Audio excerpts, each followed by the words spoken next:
સોસાયટીના પવિત્ર દિવસે રત્નદીપ સોસાયટીની અંદર જે નવું બ્લોકનું કામ થયેલું હતું એ બાબતે માન્ય ધારાસભ્ય ભીખુજીનો સન્માન સમારોહનો કાર્યક્રમ રાખેલો હતો અને ત્યારબાદ સોસાયટીના સર્વ સભાસદોનો સોસાયટીની અંદર જમણવાર રાખેલ છે।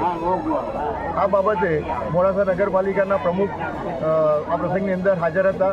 મોડાસા શહેર પ્રમુખ વિપુલભાઈ કડિયા પણ હાજર હતા અને છેલ્લે મોડાસા રત્નદીપ સોસાયટીના ચેરમેન અને સેક્રેટરી વિનોદભાઈ ભાવસાર તથા વિપુલભાઈ ગાંધીએ સર્વનો આભાર માની કાર્યક્રમ પૂરો જાહેર કર્યો છે।